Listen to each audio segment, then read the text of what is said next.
Welcome to today's webinar titled Using Better Discourse, Preparing for the 2024-2025 Academic Year. My name is Bobby Lauer. I have the pleasure and honor of serving as Compact's president. I'm located in Baltimore, Maryland, and I want to start by saying thanks so much for being here.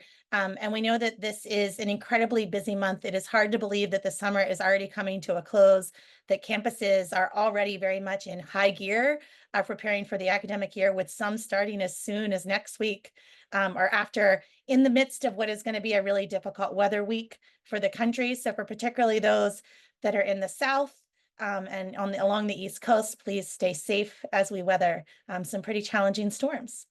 I am going to get out of the way very quickly because we have a dynamic group of presenters and leaders to share with you today. And I know not just share, but engage with you, because that's what this work is all about. But I just wanted to offer some very brief remarks. Campus Compact, if you're new to us, but hopefully you are not, has been around for 40 years in 2025. And we are the largest and longest standing organization solely dedicated to advancing the civic and community engagement mission of higher ed. And for much of our history, that work has been grounded on helping people talk about difficult topics, helping campuses, communities, partners, and students navigate work together, understanding what it means to be in the midst of problem solving and digging in. We are thrilled to be pulling this resource together and helping our campuses navigate what has been a really difficult time. And this has been a challenging time, of course, not just for higher education, but also for our students and our world.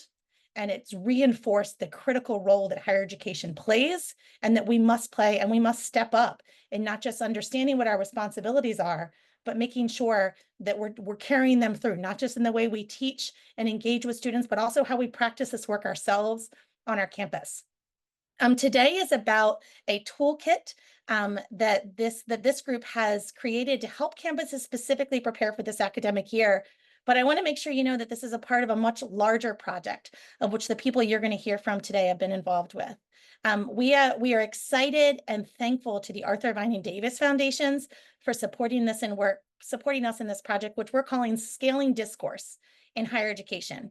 Across this broader project, we are aiming to assist campuses in assessing effective and evidence-based bridge building dialogue and discourse tools, methods, and practices, with the goal of increasing students' abilities to engage across difference, become effective participants in our democracy, and navigate the most challenging issues of our time. I'm so excited to see this project get off the ground. It has been a real labor of love, but also work for this team in particular this summer that stepped up in the midst of very large plates already.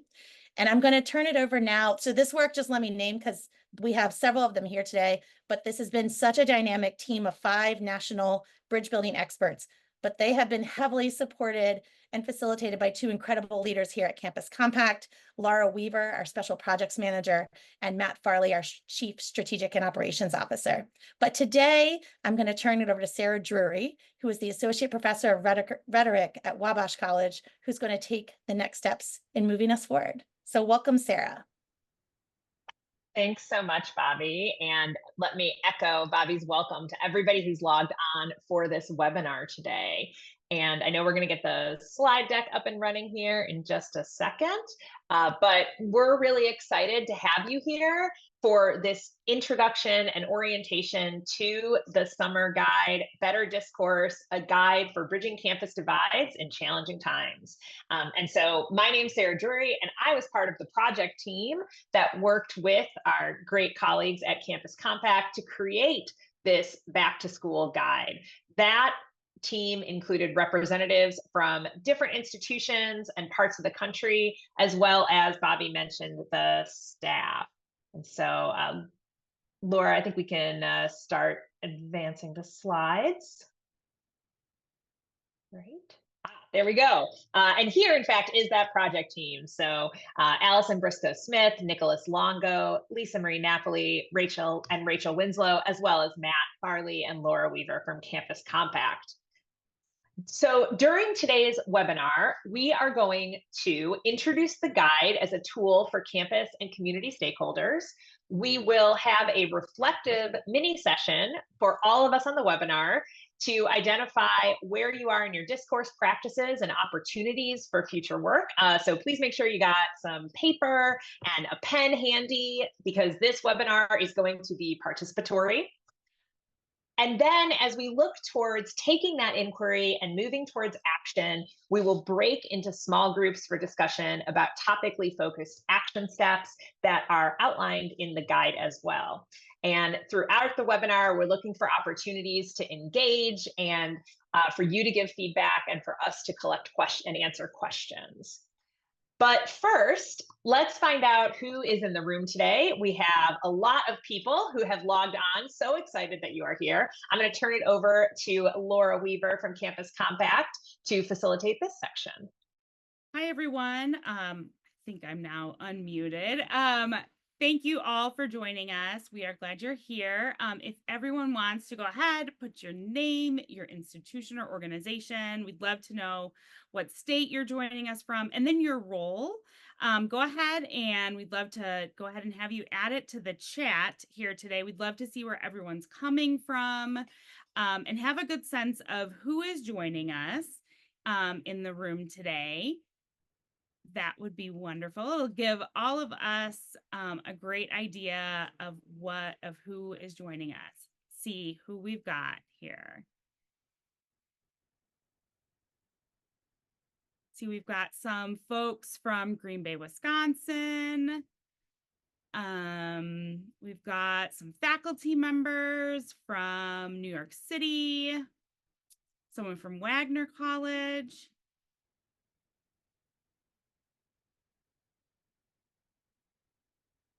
We are so grateful that you have all joined us today, and we are hopeful that as we go through today's activities that they will help you as you bring back these activities, and you can do them with a team of folks on each of your respective campuses, especially if you weren't able to bring folks together from your campus today to the webinar. So feel free to utilize the chat. I will be monitoring it as well as another colleague from Campus Compact. We'll be monitoring it and answering questions along the way. Or if you have any technical questions, you can go ahead and message either myself or my colleague Alex directly. If you do have any of those technical questions, we can go ahead and help you out with those. I am going to hand it back over to Sarah, who's going to give you an overview of the process that we went through this summer as we developed the guide that we're going to take a look at. Great. Thanks so much, Laura. So let's turn to that overview of Better Discourse, a guide for bridging campus divides in challenging times, and talk a little more about the creation of the guide and opportunities for this back to school guide and the larger project of scaling civil discourse in higher education. So, as many of you know, last year, institutions of higher education faced a number of challenges relating to polarization and division. Campus stakeholders found themselves addressing protests, encampments, free speech controversies, and some breakdowns of dialogue across difference.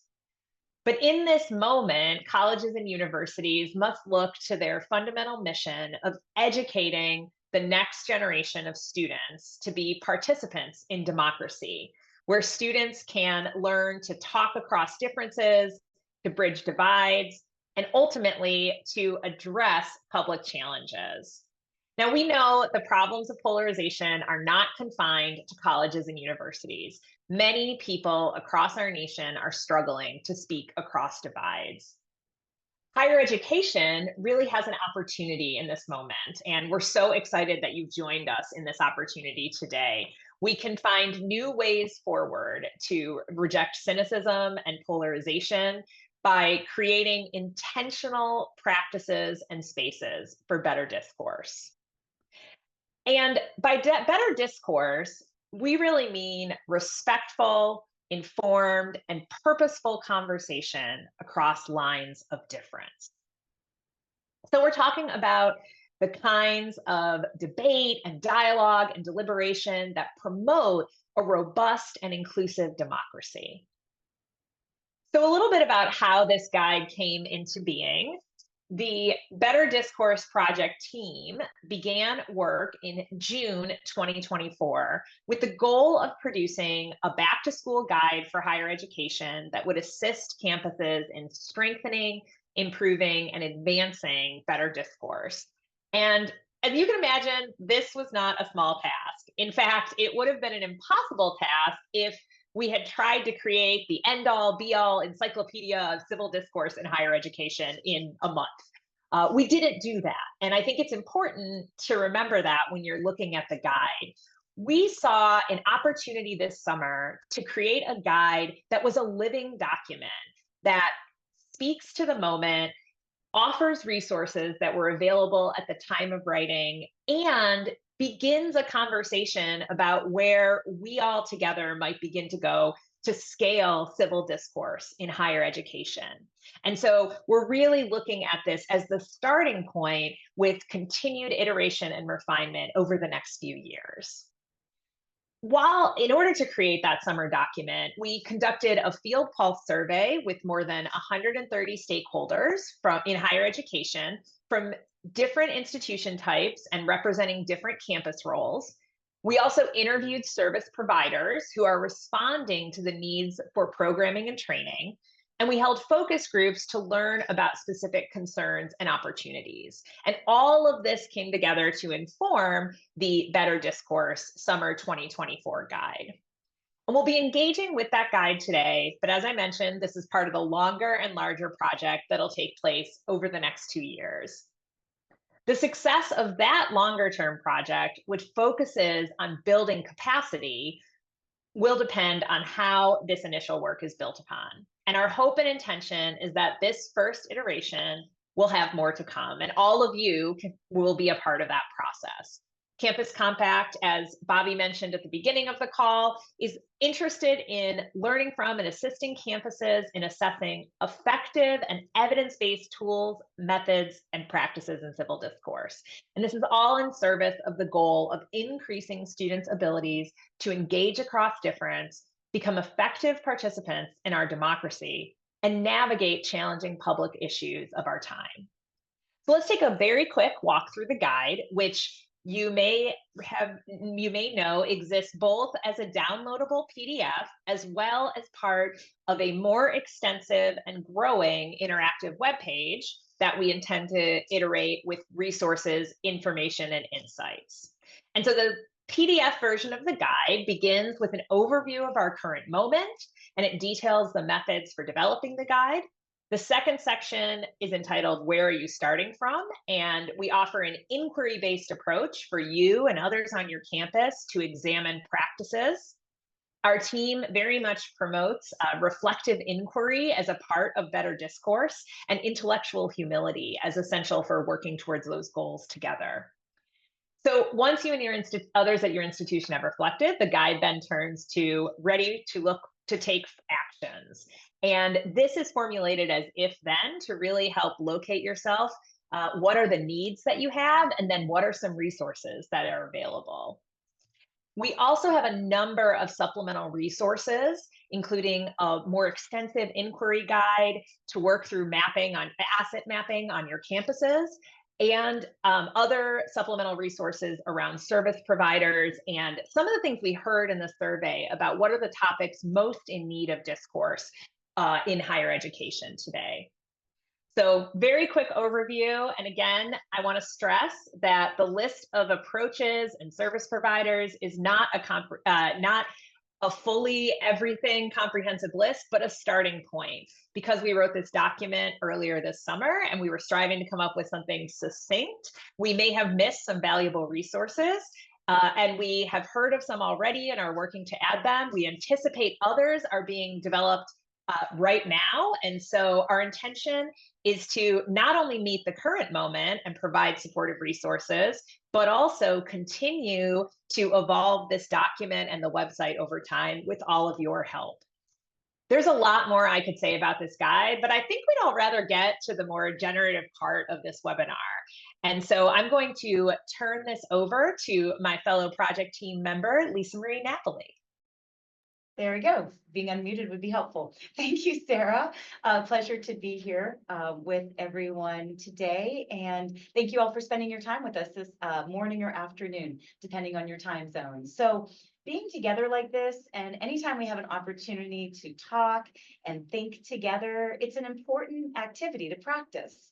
Especially when communication, as we often see it, moves in very hard and fast and sometimes rigid and absolute ways, which can create a lot of strife for many people involved, as we know. So this little exercise we're going to do, it'll give you a taste of a section of our guide that Sarah introduced to you.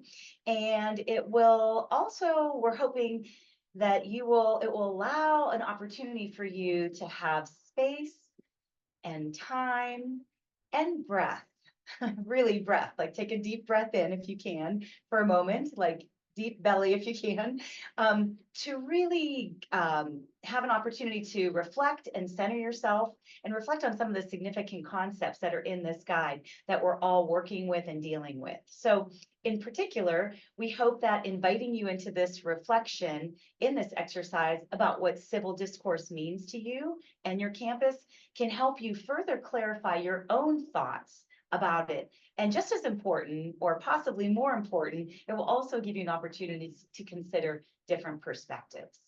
So this activity is a three-part activity, if you bear with us in the best of ways. So the first part is going to be quiet reflection. So that's why Sarah had encouraged you all to find a paper and pen, something that you could jot down some thoughts with. I would recommend not getting too deep into the responses, but just, quick sentence or two. There are two questions, but each has two parts to help you think a little bit further about each.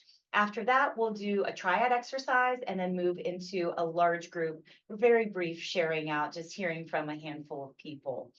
Or more if we have time, but time is of the essence. So let's begin. If we can move to the next slide. Here are the questions we'd love for you to think about. So again, this will be quiet reflection. I will mute myself here for at least a few minutes, like 2 to 3 minutes, maybe a little more if you need. But if you could think about, what does civil discourse mean to you? And then pause, and then to your campus. And you could also reflect yourself about how similar or different that looks. And then what is your hoped for outcome? Knowing that there'll be challenges along the way to get to a place of better discourse, what is your hoped for outcome for you or your campus, and what do you need? So let's shift right into that quiet reflection for a few minutes, and we'll come back to shift into triads to discuss your responses.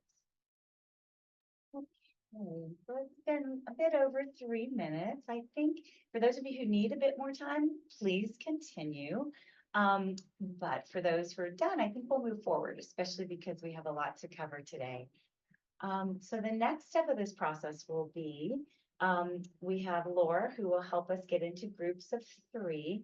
But before we do that, maybe Laura, can you shift to the next slide? Thanks.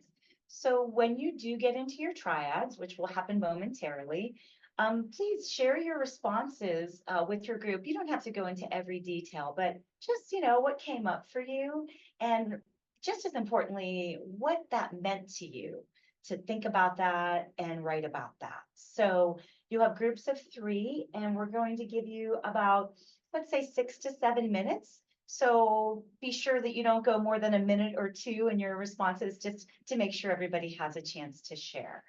So let's see. Does anybody have any questions about the exercise? You could drop in the chat.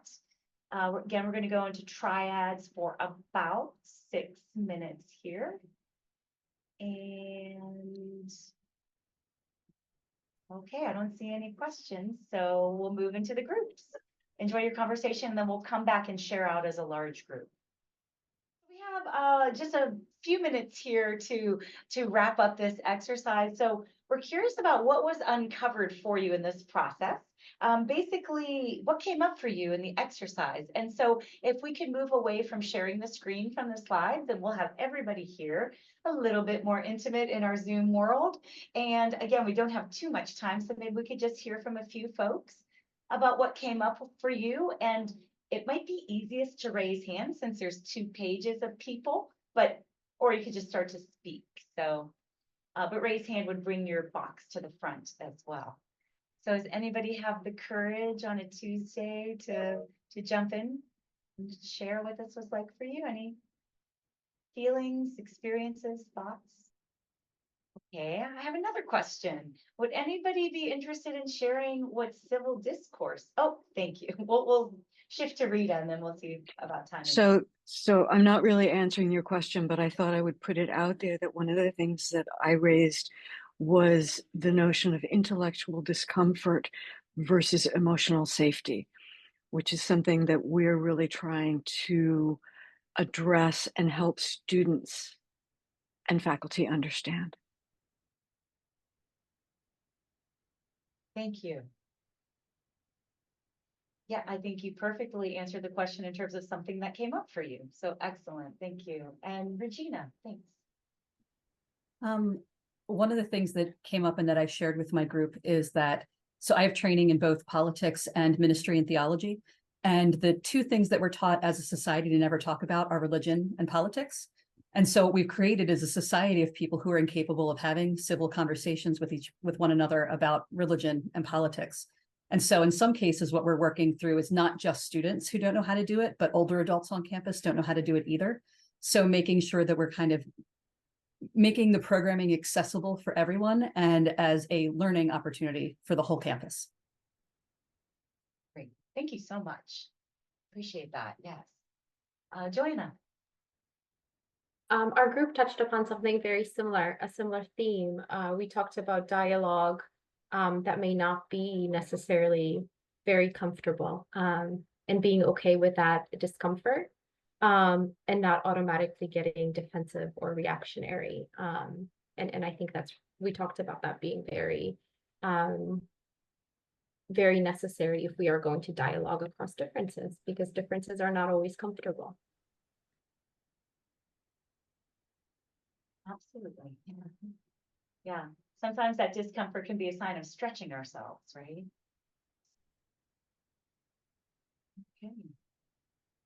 Great. Anybody have anything else that's bubbling up from your own thoughts or hearing others speak? I think that gave us a lot to think about. Thank you so much for those of you who shared. And I'm going to wrap up this portion so we can move on to more information and resources that you could utilize. And just to add to this section of reflective inquiry is very much designed to engage you individually and to share these questions with others, right, in small groups or with other people to create a healthy sense of discomfort, to help you think more creatively. Because as we know, we can't approach things in the same way as in the past. So this can be used as a tool in meaningful ways for both individuals and groups. And we hope that you can consider the activity as a rich resource for you and others on your campus. So thank you again for jumping in, and I'll pass it on to Laura for the next section now. Thank you. Hi, everyone. I am going to, there we go. I was trying to figure out how to do the spotlight and all of the technology pieces here. We're going to try a new piece of technology, at least a new one for me. We're going to, if you all want to, we're going to try using Mentimeter to gather some information and see what everyone is talking about on campus, the conversations that folks are having on campus. So if you either want to scan the QR code or go to menti.com and enter that code, we've got a couple of questions that we would love to see have you all respond to and see what kind of conversations are coming up on your campus that you are having on campus. So hopefully this works for us. If you go ahead and either take out your phone or on your computer screen, you should be able to log into Menti and either scan that QR code or log in using menti.com and enter that code. You should just be able to answer. There are 3 easy questions. And we will be able to kind of see what kind of conversations folks are having on campus, or what conversations you would like to have on your campus. So we'll give folks a minute to answer those questions, and we will go from there. So let's see, we've got several responses here. Let's see what's coming up. What kind of conversations people would like to have. Looks like lots of topics around politics, the elections. Someone wrote in threats to democracy, student engagement, diversity, living together, humanizing each other. I like that one a lot. How to have hard conversations, civic engagement, that it's very nuanced, solution-driven conversations, involvement, mental wellness, the Middle East conflict, interfaith, religion, courageous, evidence-based, critically conscious, how to disagree. A lot of these words and themes are things that we saw in our field pulse survey as well.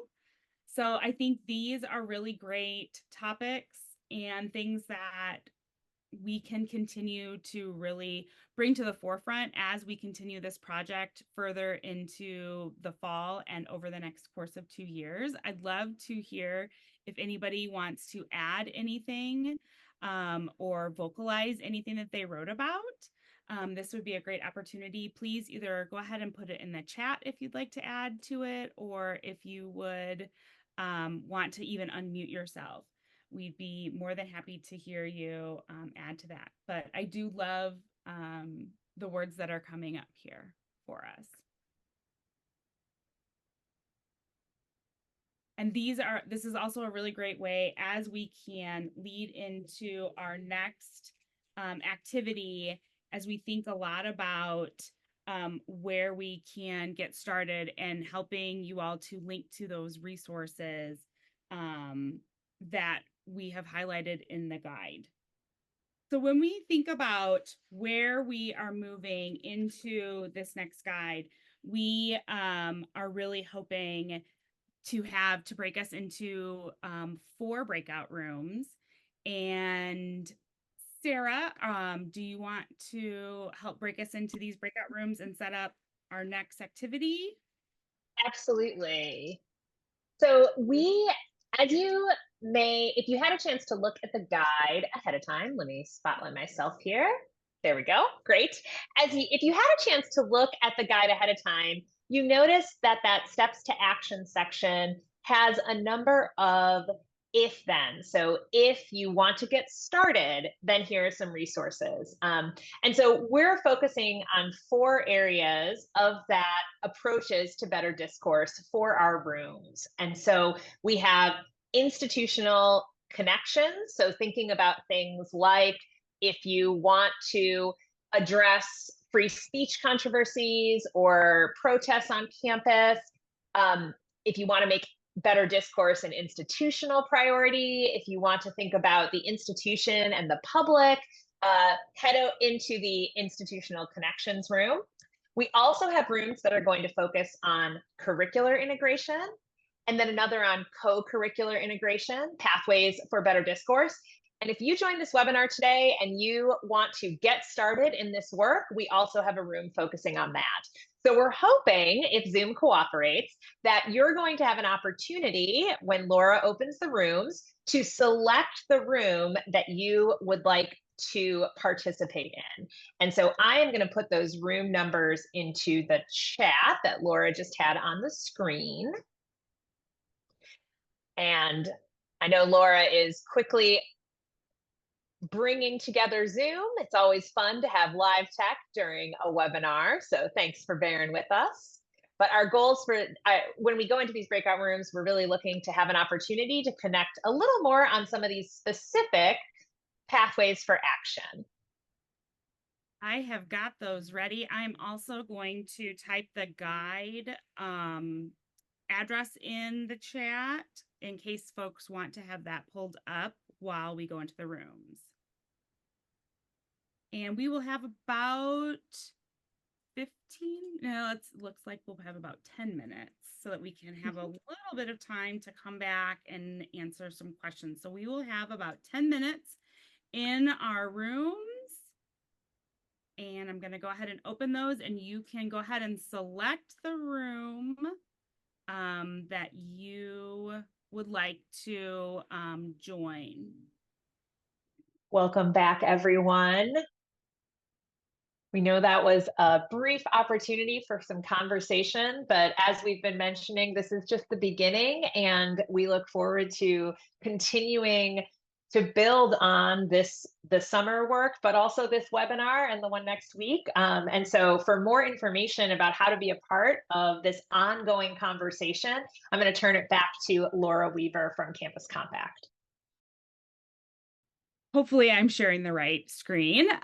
We are so excited that for all of you that stayed with us, please, this is an ongoing project, which I know we've shared with you several times throughout today's webinar. Please share with us your feedback. You're going to be receiving a feedback form by tomorrow morning, if not later this afternoon, of how you can let us know how today's webinar went, but also what things you might have found were missing for you, what things excited you about the guide that you found out about, what other things you want to know about. And then along the way, as the guide progresses and as you are able to dig further into the guide, let us know things that from your campus or your institution, your organization, that you are really looking for. What are those things that you are really in need of on your campus, those resources, those tools, but then also, where are those things maybe that your campus does that is really exciting that you think should be highlighted? Please let us know what those things are as well. When you log on to our Better Discourse website, there's a form that you can fill out to say, you know what, I want to be kept up to date on this project, or I want to share something that our campus is doing that is related to this work. We would love to connect further with you on those items so that we can highlight what your campus is doing as a way to continue this project and share all of the things that are happening around bridge building, discourse, and dialogue. And that's only going to make our field stronger and ensure that we do have those evidence-based practices that are going to be strengthening students and our field. So please stay in touch with us. Please share this guide with your friends and colleagues, and we look forward to the work that we all have ahead of us. Thank you on behalf of Campus Compact and on behalf of our team, and we look forward to our work ahead.